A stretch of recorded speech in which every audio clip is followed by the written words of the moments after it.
speaker is Dr. Abdulmajeed Mubaraki. He's our senior plastic surgeon in King Fahd Hospital. He's the head of the plastic unit. Dr. Mubaraki finished his medical school from King Abdulaziz University and finished his German board in 2019. Since that time, he's working as a general plastic in our unit. Today, he will talk about the facial aesthetic subunit and facial aging, which is the main purpose of this course is to know the facial analysis and how to treat the deformity in an aesthetic way. Please go ahead, Dr. Mubaraki. Good morning, ladies and gentlemen. It's my pleasure to present such interesting, fascinating topic about facial beauty, facial aesthetics, and facial units, which is a topic containing philosophy, theories, and even mathematics, and a great interest since the beginning of human civilization. So, how we can define beauty? Is there a definition for facial beauty? Okay. In the history of human civilization, represents the human face, the first, the most primary symbol to define the female beauty or male handsomeness. Facial beauty has inspired artistic painting, sculpturing, poems writing, emotional singing, and filming industries. Definition of facial beauty or facial beauty, how we can define it. There are lots of theories, philosophies, and debates about finding a definition of beautiful face. So, none is absolute or can be taken as a standard, basically due to the varieties of facial features among different major human races, sub-races, and through their admixtures around the human history. So, the beautiful face. There are various qualities and characteristics of human face which may be responsible for its being preserved as beautiful. This includes balance, proportions, bilateral symmetry, youthfulness, sexual dimorphism with respect to Africans and relativeness. The human face can be brought or as an oil painting, as a true work of art, like a portrait. A face is complemented by skin, hair, and teeth. The beautiful face combines facial features that are harmonious, shapely, balanced, elevated, symmetrical, highlighted, in volumetric proportion and relationships. Beautiful face is basically normal face with augmented and elevated angles and highlights. This is from the book of Beautiful Face by the figure of plastic surgery, Stephen Hoffman, American surgeon. He was a surgeon for celebrities and famous people, among them is Michael Jackson. Again, beauty is in the eye of the beholder. This was the relativeness, Africanness by Hungerford. Attraction is in the eye of the beholder, while beauty is shared by all, Stephen Hoffman. In the 5th century BC, the Greek sculptor Polyplectus defined the perfect beauty as the mutual harmony of all parts, such that nothing could be added or subtracted. In my humble definition, I have did a lot of reading and research about it. Beautiful face is where normal facial structures come symmetrically to achieve the harmony of physically, functionally attractive feature, which we say today look among varieties of human physical anthropology, demography, and cultural components. So it's not only anatomy and structure, it's all demography and cultural components. The aesthetic facial units. This is the famous book written by Dr. Stephen Hoffman, The Beautiful Face, the first mathematical definition, classification, and creation of a true facial beauty. In his chapter of definition of beautiful face, he stated that the attractiveness of male and female figure is often described in measured numbers. Why not the face? As we live in a measured world of mathematics and computers, a mathematical definition of facial beauty time has to come. The units of the face that added to the most beauty are eyes, cheeks, nose, and lips. The units which attract most attention in order of appearance are eyes, brows, cheek, lips, nose, chin, jawline, and the neck. Units which may attract attention only if they are abnormal, forehead and ears.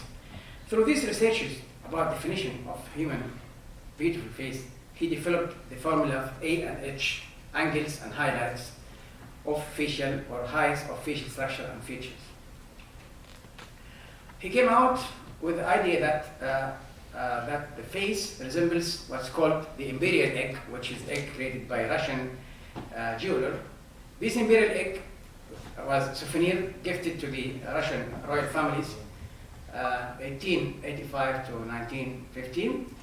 They said that the width of this Fabergé egg constitutes 50 to 60 from the length, and this resembles the most of the beautiful faces that's studied by him. And he came later on with ideas that ideally the width of Fabergé highlight should be 50 to 60%.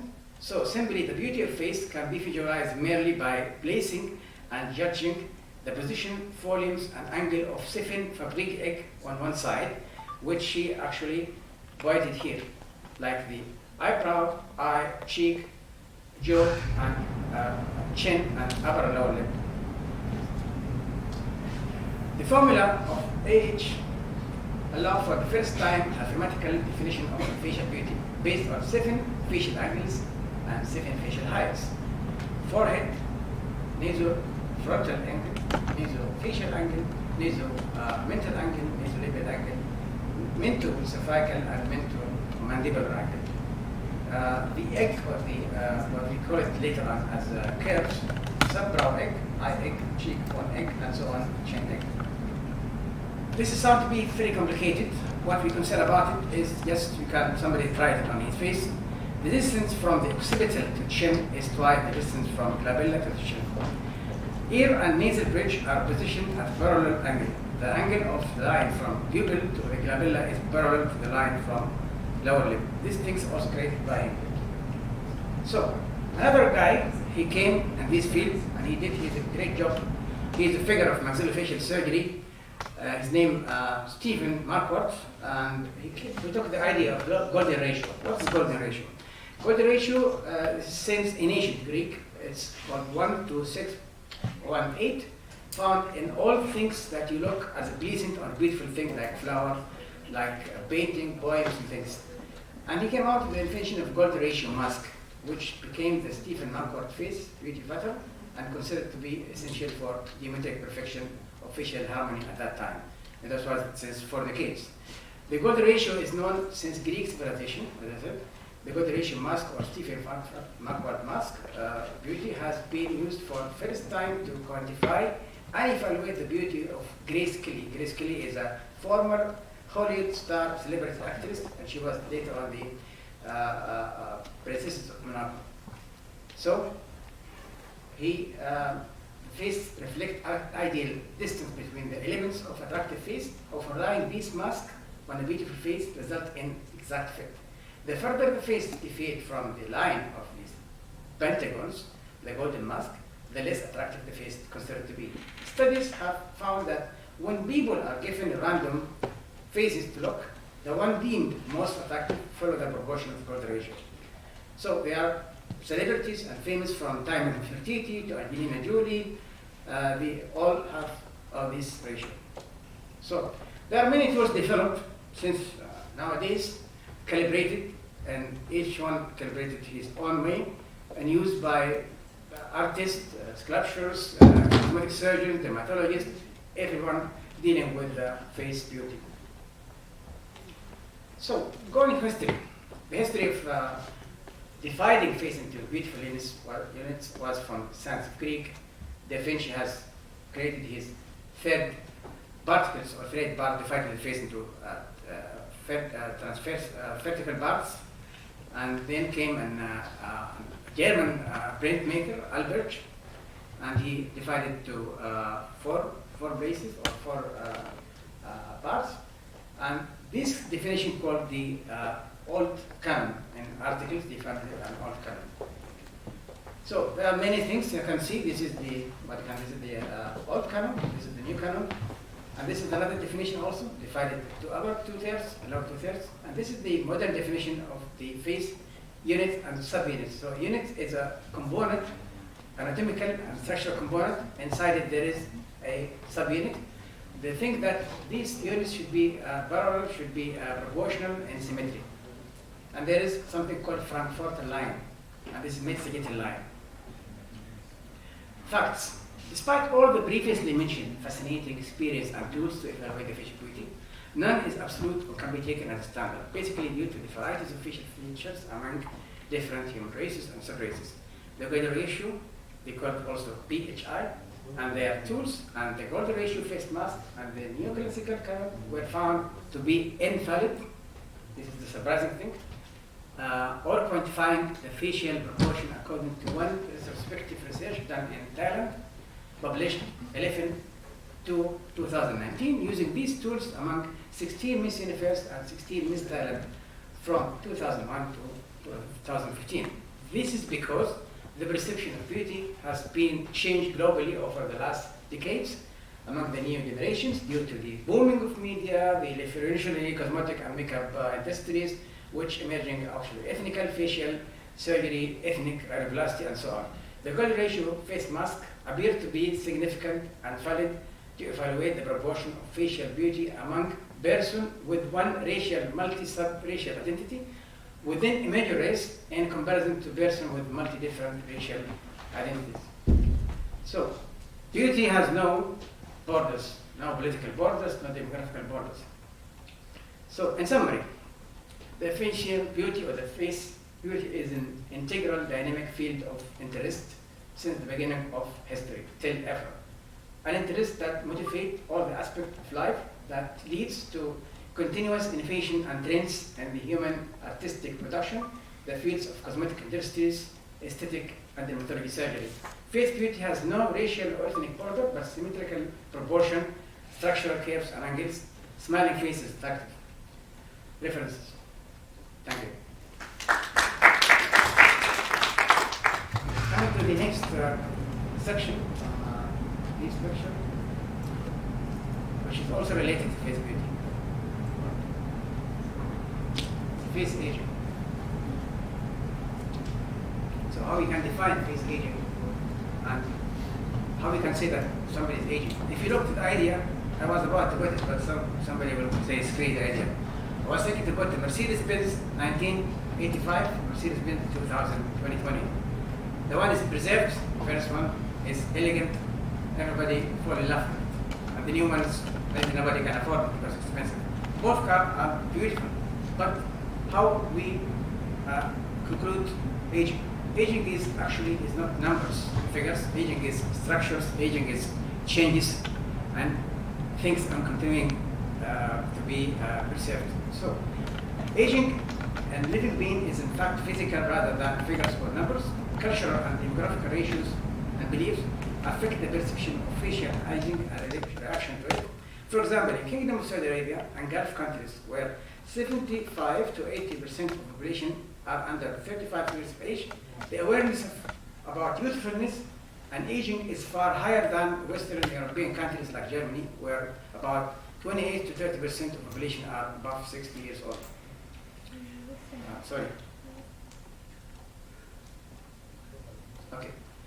Signs of facial aging, such as wrinkles, folds, poor skin, and tone and texture, and imbalanced distribution of structure and fat, lead to the deleterious and psychological, emotional, and social effect, alters the self-perception and self-esteem, and whenever being seen by others, affect interpersonal relations by influencing preserved character of personal traits, contribute to kind of emotion which isolate to some extent the patient or the guy from the community. Sorry. Facial aging, back to Grace Kelly. This is her aging 22, and you can see the change happened to her face, reduction in the volumetric curves, reduction in her angles and heights, a diminution of the bone skeleton, and beginning of the wrinkles and the cheek area and the jaw, the augmentation of the nasolabial folds. So the face age reduction of the volumetric lens and subunit affects the proportion of facial angles and heights, leads later to skin sagging and unit hollowing. As we age, or at age advanced, facial skeleton resorption became more obvious, which is this is the difference before with this lady and the previous lady. That lady has not too much skeletal resorption. You can see the effect of skeletal resorption, the more hollowing. So this also hollowing will exaggerate sagging and wrinkling and folding. This is the how Angelina Jolie was. She was a teenager. This is what she was nowadays. Okay, fact. Facial aging was one thought to be a result of red, down, old pooling of gravity of skin under a lying fat. That's what the old idea. Physician Gonzalez, Oloa, and colleague Flores published in the article Senility of Face in 1965, and they were the first people to tackle this area when they came with the idea that facial aging is a component together, not only skin, wrinkling, and fat tissue. It's a component starting from in out and out in, from skeleton to skin. The understanding of facial anatomy has improved the knowledge about the facial fat compartment, which play an integral part in the face youthfulness, beauty, as well as facial aging. Okay, facial structures, understanding how the face age. This is the lady when she is 26, this is the lady when she is 64.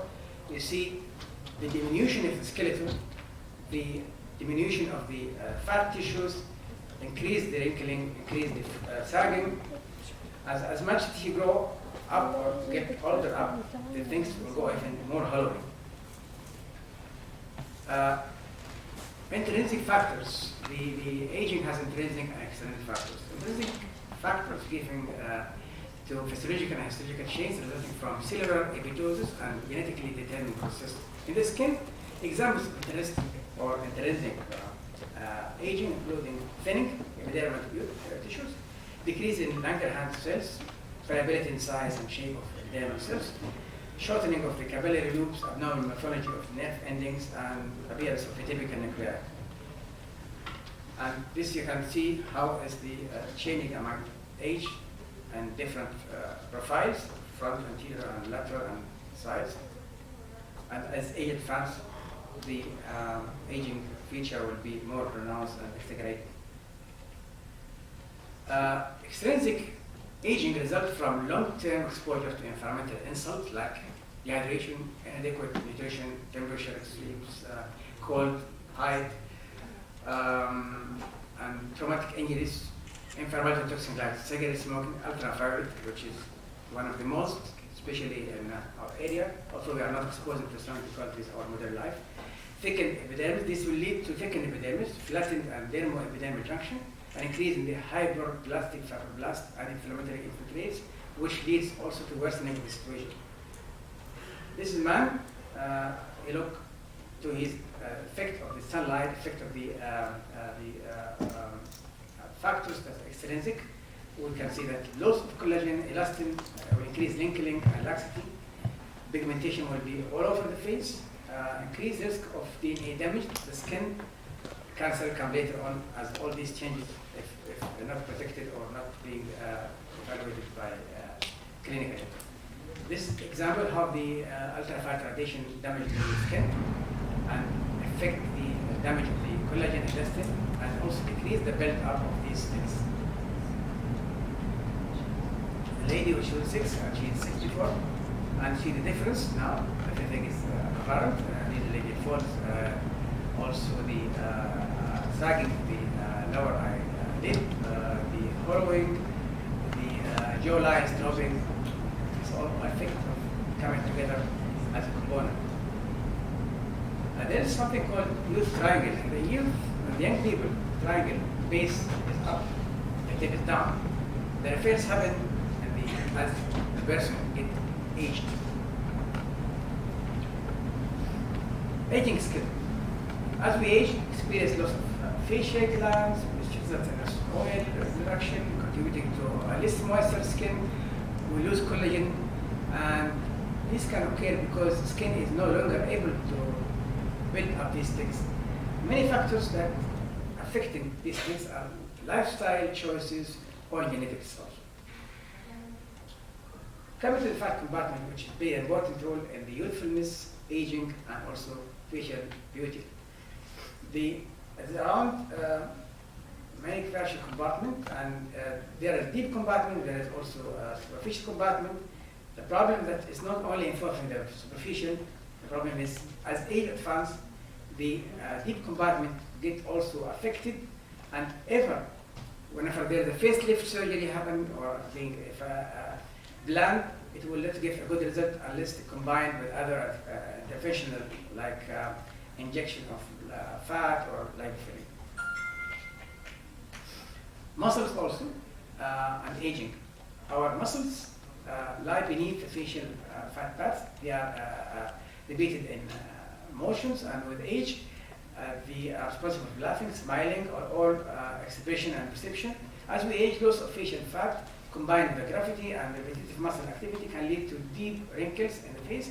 As a result, crow's feet from the outer corners of the eye and creases from between the brows. Facial muscles also get wider or weaker